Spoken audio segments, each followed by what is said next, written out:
Yn Galw Iechyd Cymru hun, da ni'n cyflogi o ddeutu 200.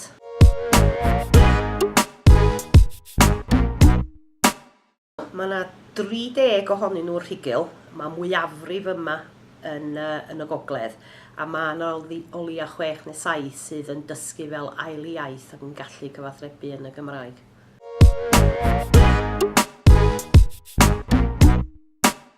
Am bod ni'n unigryw a bod ni yn byw yn Gymru, gyda ni'n comisiynu weithio yn ddwyieithog i roed y dewis a i fod yn ymwybodol bod ni yn byw yn Gymru a bod ni'n Cymru iaith eu hunan.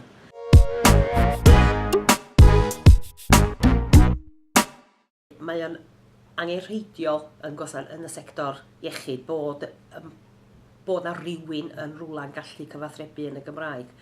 A hefyd mae o ddewis yr iaith i'r cleifion neu i'r galwyr i ni sydd yn ffonio i mewn.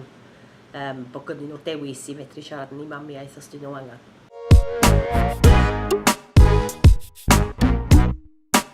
Mae yna wahaniaeth mawr pan mae'r galwr yn dod i mewn a mae o yn sylweddoli na bod y nyrs neu'r derbynu galwadau yn siarad yr un bamiaeth a fo a mae'r galwad yn newid i gyd.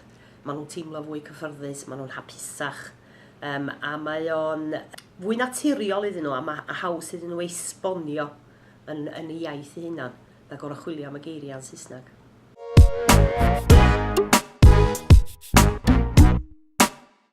Cyfan da ni'n neud ydy cyfathrebu ar y ffôn. Da ni ddim gallu gweld y cleifion, da ni'n gorfod hollol ddibynnol ar beth da ni'n glywed trwy'r ffordd da ni'n cwestiynu y claf.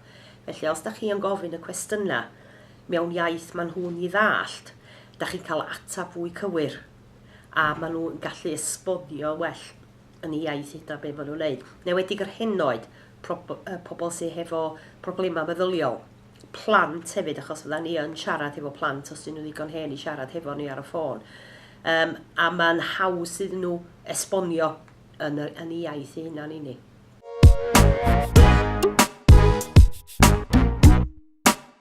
Braint ydy cael siarad y Gymraeg.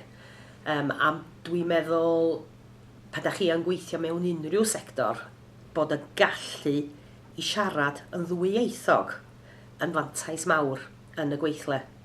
Hyd yn oed os da chi ddim yn gwybod chydig o eiriau. Croeso rywun i mewn i'r adeilad neu atab y ffôn, mae o yn dangos bod chi yn gallu, bod gynnoch chi sgil unigryw arall. A mae o reit bwysig i drio cofio bod gynnoch chi iaith arall i fedru defnyddio.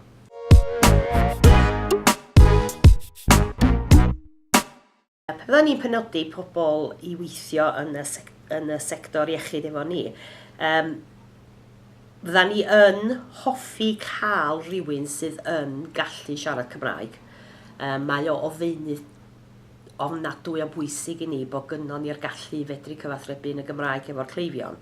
Mi wneud y gwasanaeth drio hybu a trio helpu pobl os dyn nhw eisiau dysgu neu gloywi iaith neu helpu gyda iaith. Fydda i'n gweithio hefo hynny. Os di rhywun hefo diddordeb i ddysgu'r Cymraeg, mi na ni weithio hefo nhw trwy sectorau Cymraeg. Da ni ddim yn disgwyl bod neb yn siarad iaith Gymraeg brifysgol. Cyfan yda ni isio ydy sgwrs naturiol Gymraeg, fel sa chi'n siarad hefo'ch ffrindiau.